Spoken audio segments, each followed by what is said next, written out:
Welcome to the channel. Today, we're diving into a gripping story of redemption, betrayal, and justice. In this gritty crime drama, a former alcoholic returns to his hometown only to face the painful ghosts of his past and uncover a dark web of corruption and human trafficking. Get ready as we break down the intense and emotional journey of a man trying to make things right, no matter the cost. Let's get into it. The movie opens with Luke Easton, once a troubled man burdened by the haunting disappearance of his sister Sarah and the tragic death of their parents, returns to his small New Mexico hometown after a decade away. Appointed as the new sheriff of Rosa Sangre County, Luke is now sober and on a path to redemption, but his return is met with a complicated mix of cautious acceptance and lingering doubt from the locals. He reunites with his eccentric Uncle Barnes, who has developed an unusual habit of speaking to his pet fish as a form of therapy. Luke also rekindles memories with Cheyenne, his childhood love, who is now a dedicated doctor volunteering at a women's shelter. On his very first day back, Luke is called to investigate what appears to be a suicide. Byron Cressman, an accountant from Phoenix, found dead with a single gunshot wound inside a parked car. While the scene initially suggests suicide, several inconsistencies, along with a conspicuously missing digital trail, begin to raise suspicions that something more sinister may be at play. Luke's return begins to stir up old emotions and unhealed wounds, especially as he reconnects with Cheyenne. In a quiet, heartfelt conversation, Luke acknowledges the damage he caused and admits that walking away from her was his greatest regret. The encounter lays bare the emotional wreckage of their past, hinting at the deep scars both still carry. At the women's shelter, Cheyenne provides comfort to Laura, a woman fleeing an abusive relationship, drawing a subtle parallel between Laura's trauma and the emotional battles Cheyenne has faced herself. As Luke's investigation into Byron Cressman's death intensifies, he begins to peel back the layers of a larger, more troubling picture. Interviews with locals reveal a web of deceit linking Cressman to a woman named Alba and a shady bar owner named Kitcher Morris. Luke discovers that Cressman had a romantic relationship with Alba and may have been involved in laundering money for criminal enterprises, suggesting that his death was no simple suicide but part of something much darker.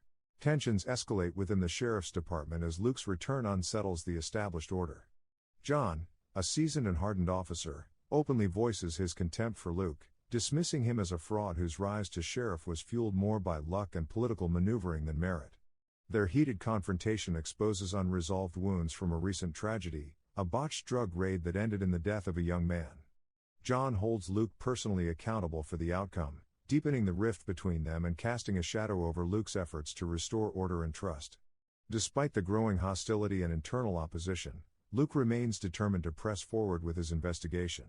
Using sophisticated technology recovered from Byron Cressman's wiped phone, he uncovers a series of encrypted messages and cryptic clues.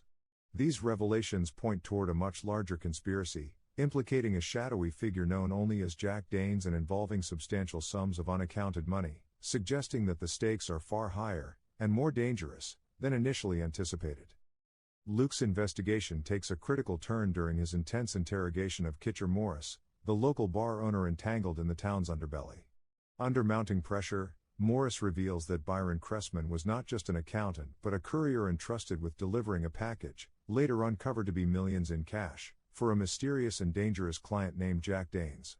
Morris admits that the money was intended to fund Danes, a ruthless and influential figure in the criminal underworld whose reach extends far beyond Rosa Sangre County. As this revelation sinks in, the danger surrounding Luke's case intensifies. Meanwhile, on a more personal front, Luke and Cheyenne begin to rebuild their fractured relationship, slowly rekindling the connection they once shared. Yet, their fragile progress is threatened when Laura, one of Cheyenne's clients at the women's shelter, is manipulated and forced back into the clutches of her abusive partner. The situation escalates until Luke must intervene once more, rescuing Laura for good, reinforcing his commitment not only to justice but also to protecting those who cannot protect themselves.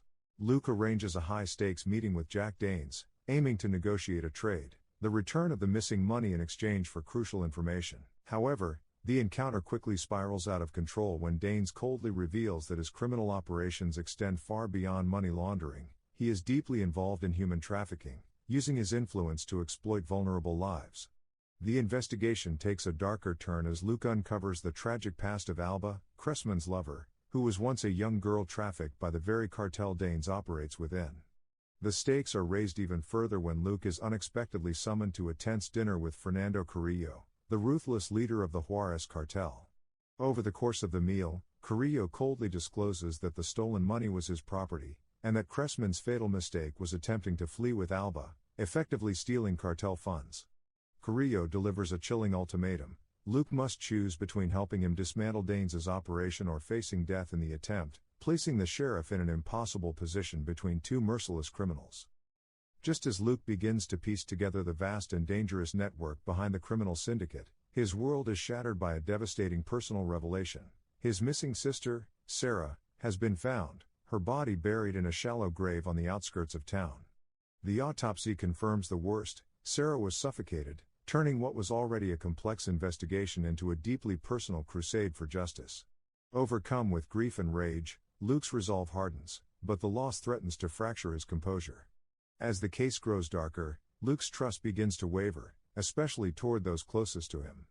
Something about Fernando Carrillo's version of events feels off, prompting Luke to dig deeper into the cartel leader's motives. The tension escalates when Uncle Barnes urgently contacts Luke, only to be ambushed by armed thugs searching for the missing money. In a tense and harrowing confrontation, Luke manages to fight off the attackers and rescue his uncle, but the violent encounter raises more questions than answers: who exactly is orchestrating the violence, and what secrets are still buried beneath the surface? Following the explosive revelations, Cheyenne and Uncle Barnes are placed into hiding to protect them from the escalating danger. However, as Luke navigates this new phase of the investigation, a series of unsettling confrontations hint that Barnes may be far more dangerous than he initially appeared. Luke begins to realize that someone close is leaking his every move, someone who seems to always be one step ahead, anticipating his actions and staying just out of reach. The mounting suspicion turns into a gut-wrenching truth: Barnes is not the eccentric uncle Luke once trusted, but a central figure in the criminal operation. It becomes clear that Barnes has been colluding with the cartel all along, leveraging his trusted position to exert control over the region and conceal illicit activities. Most devastating of all, Barnes was aware of what happened to Sarah and deliberately allowed her death to occur to protect his empire, shattering Luke's world and deepening the personal stakes of his fight for justice. The stakes reach a deadly peak when Jack Danes kidnaps Cheyenne, using her as leverage to manipulate Luke and force him to abandon the investigation. The conflict culminates in a tense and violent standoff at the dilapidated Old Grand Hotel, where Luke faces off against Danes and his heavily armed henchmen. In a fierce and brutal shootout, Luke fights his way through overwhelming odds, driven by desperation and determination to save Cheyenne. The confrontation reaches its climax in a brutal hand-to-hand brawl between Luke and Danes, ending with Danes dead and Luke standing bloodied but victorious, his resolve unwavering despite the cost. Just as Luke catches his breath, Fernando Carrillo arrives, demanding the return of his stolen money and expecting to regain control. But before the cartel leader can act, Uncle Barnes shockingly steps forward and exposes his own dark betrayal. Barnes admits that he allowed Sarah's death to happen and covered it up, all in a ruthless effort to maintain his empire of influence and wealth. This stunning revelation shakes the foundations of Luke's world, forcing him to confront betrayal not just from criminals but from family as well. Determined not to let darkness prevail, Luke takes decisive action and arrests Uncle Barnes, carefully reading him his rights despite the deep personal betrayal. Faced with the consequences of his actions, Barnes spirals into despair and attempts to provoke Luke into ending his life, hoping for a final escape from justice. But Luke stands firm, choosing to uphold the law rather than succumb to vengeance, embodying the integrity that defines his path to redemption. With the case finally resolved, Luke visits Sarah's grave to offer a heartfelt apology, acknowledging the pain of the past while summoning the strength to move forward. In a poignant final note, Laura, the shelter client whose life Luke and Cheyenne fought to save, is seen beginning a new chapter, free from abuse and supported by the sheriff's office, symbolizing hope and healing amidst the darkness. As the dust settles over Rosa Sangre, the town begins its slow journey toward healing.